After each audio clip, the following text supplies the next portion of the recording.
స్తోత్ర ప్రాధాన్యం ఎక్కడ కనబడుతుందంటే వేదాల్లో కనబడుతుంది. వేదములో దేవతలు స్తోత్రప్రియులు కనుక దేవతని ప్రసన్నం చేసుకోవడానికి స్తోత్రమే ఆధారము అని చెప్పారు. అదే రుక్కులన్నీ దేవతల యొక్క స్తోత్రములే, వారి వైభవాల్ని వాళ్ళ తత్వాన్ని స్తోత్రం చెప్తుంది.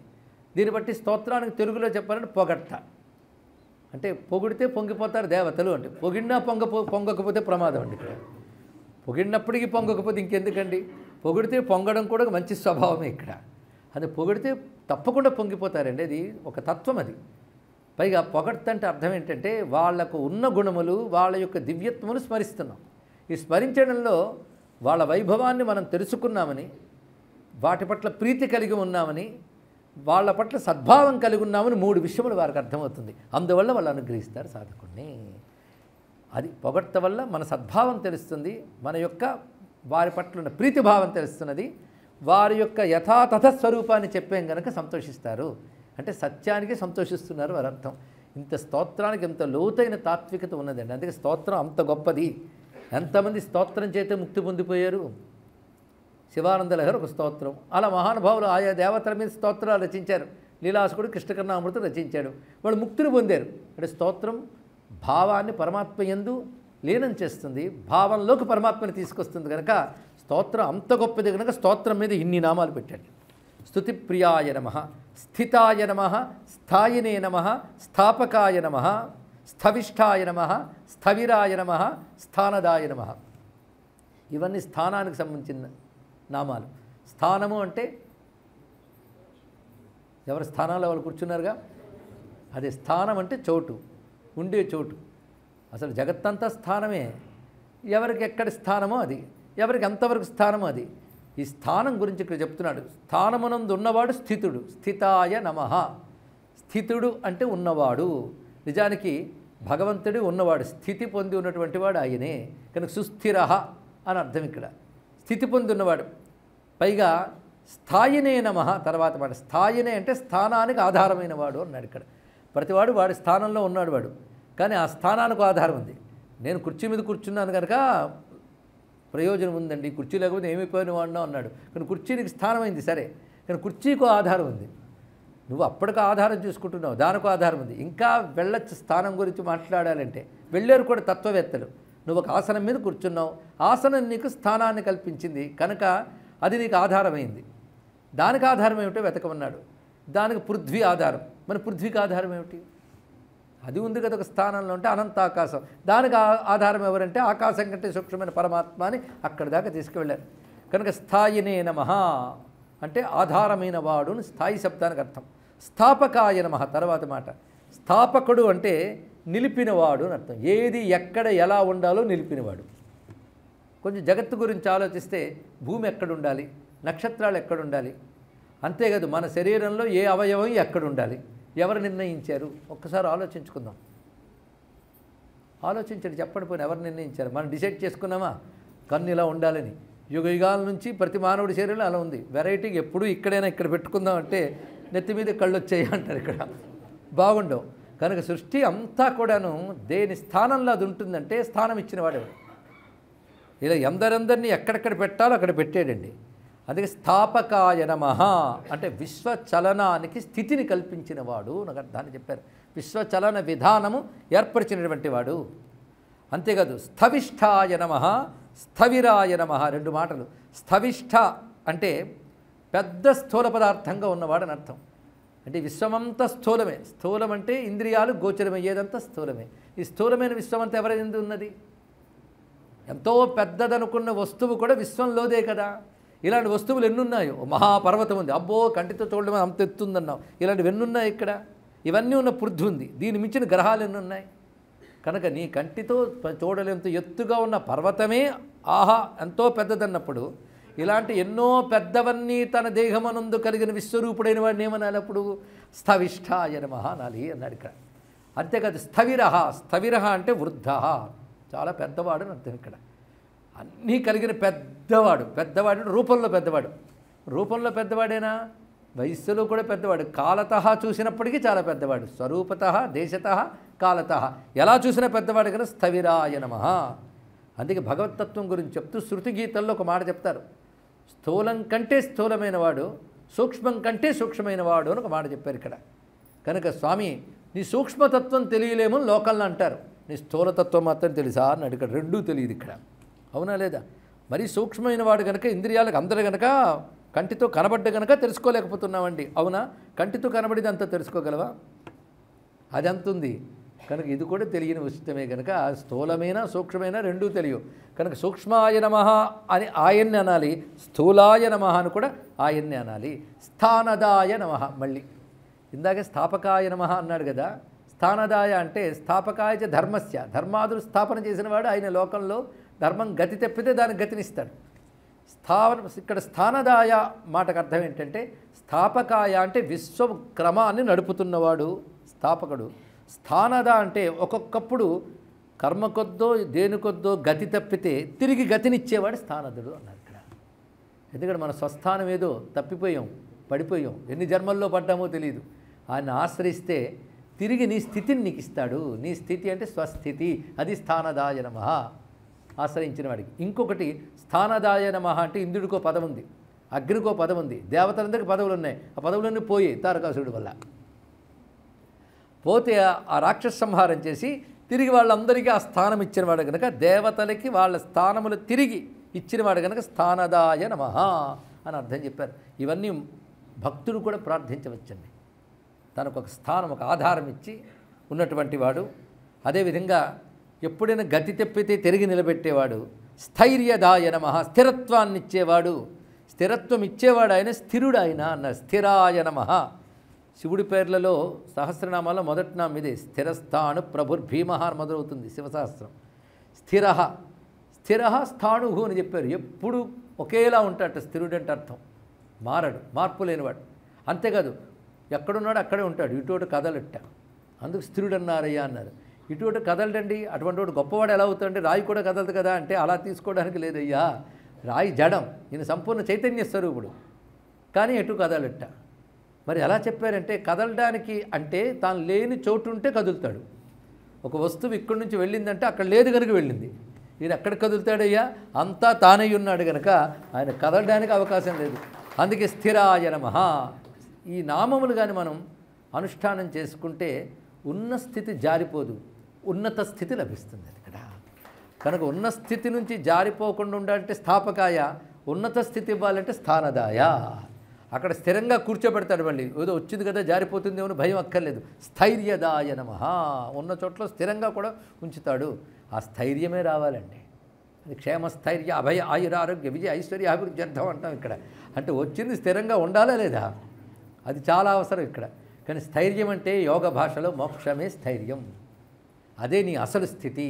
దాని నుంచి జారిపోకుండా ఉంచేవాడు పరమాత్మ.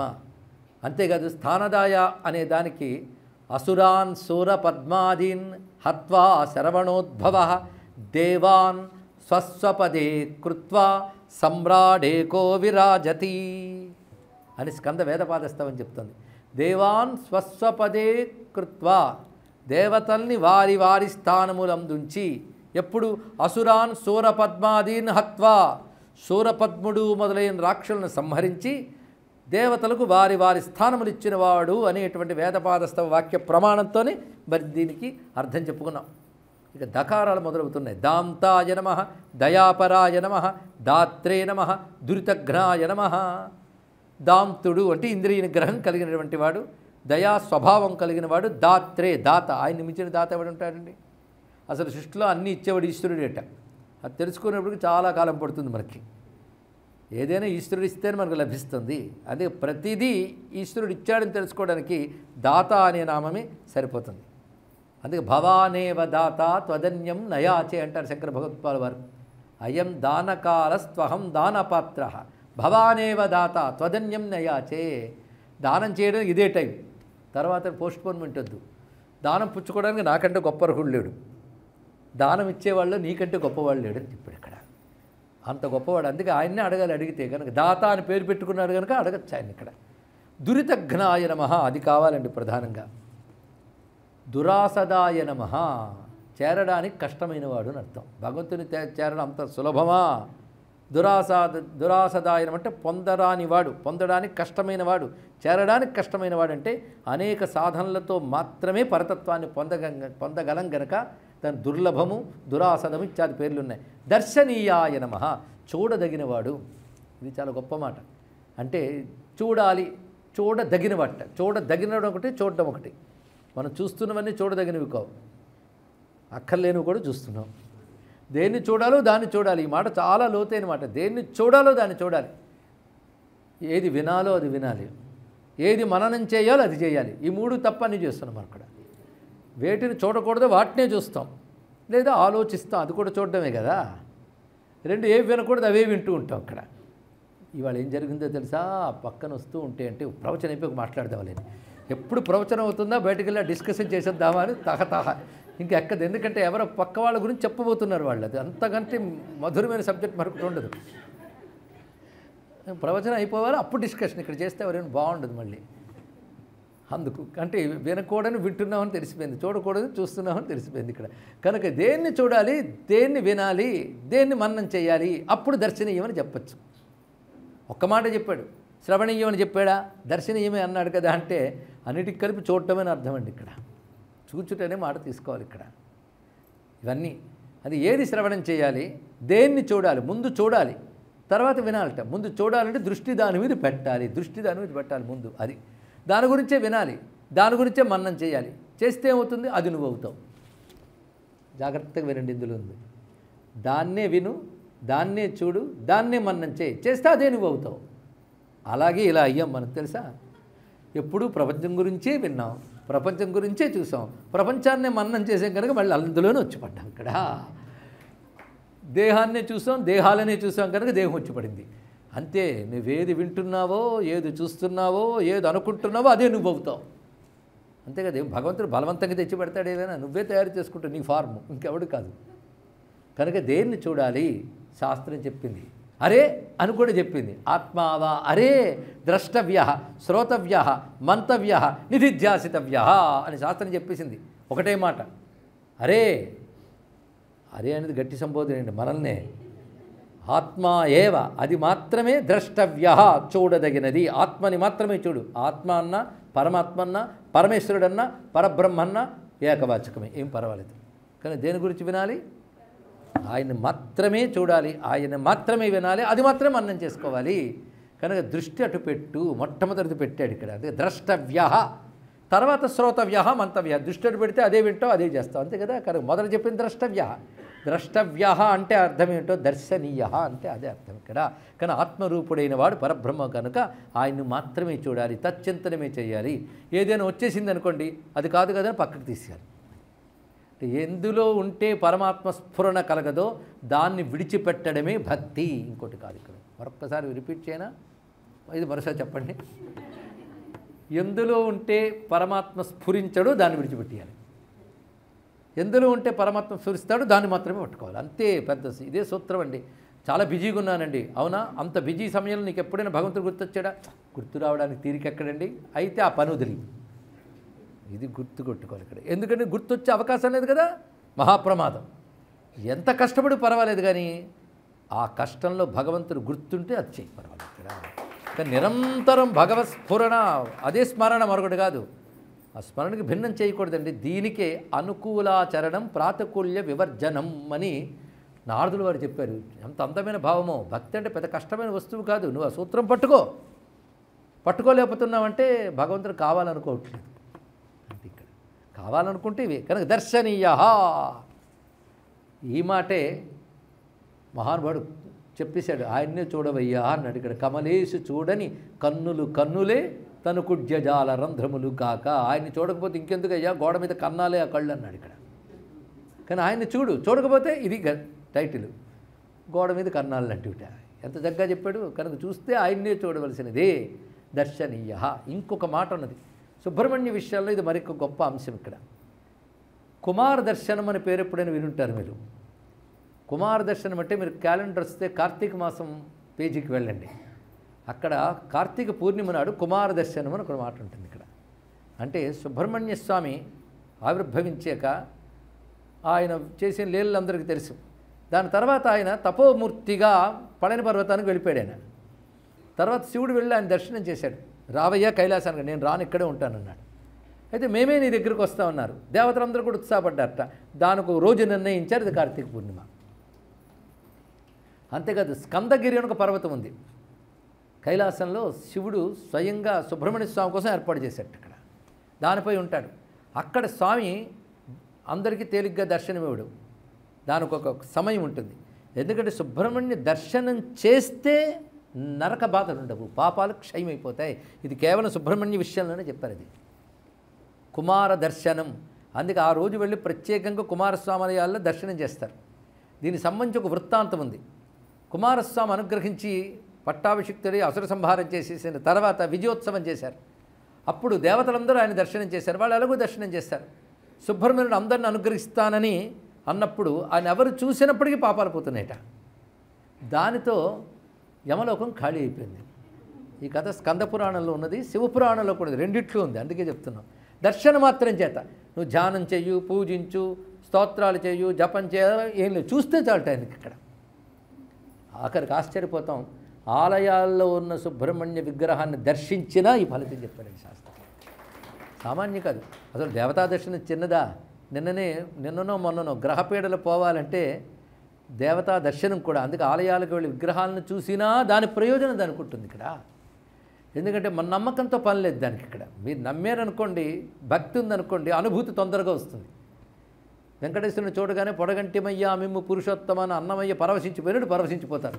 అంత పరవశం లేకపోయినా ఇలా దండం పెట్టి వచ్చిన దానికి పుణ్యం ఉంటుంది తప్పకుండా. అందుకే ఆలయ దర్శనం అనేది చిన్న విషయం కాదు. దర్శనం దొరకడం కూడా గొప్ప విషయం అండి. యముడికి సమస్య వచ్చింది.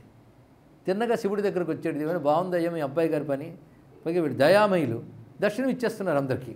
దాంతో నా నరకం ఖాళీ అయిపోయింది అని అంటే, అక్కడ శివుడు యముడికి చేసిన బోధ అద్భుతమైన వేదాంత విషయాలని బోధిస్తాడు. అవి చెప్పడానికి ఇప్పుడు సమయం లేదు. కానీ అందులో గొప్ప మాట చెప్తాడు. ఏంటంటే, నీకు వచ్చిన బాధ ఏమిటయ్యా అన్నాడు. ఇక్కడ నరకం ఖాళీ అయితే మరి వాళ్ళందరూ సద్గతికి వెళ్ళారుగా. పైగా ఒక్కటి, వాడికి ఎన్నో పుణ్యవిషయములు వెనకాల ఉండడం చేతనే ఆయన దర్శనం చేయగలిగాడు. తెలుసుకో, వాడు అక్కడికి వెళ్తాడు. పైగా ఏ జీవుడు పుట్టుకతో పాపాత్ముడు కాడు, పుట్టుకతో పుణ్యాత్ముడు కాడయ్యా. వాడి కర్మల వల్లే వాళ్ళు అవుతాడు. ఒక్క మాట చెప్పనా, ఇవాళ నువ్వు యముడుగా దక్షిణ దిక్కుకి అధిపతిగా ధర్మ నేతగా ఉన్నావంటే నువ్వు చేసిన తపస్సుల ఫలం చేత నీకు ఆ దేవతా స్థానం వచ్చింది.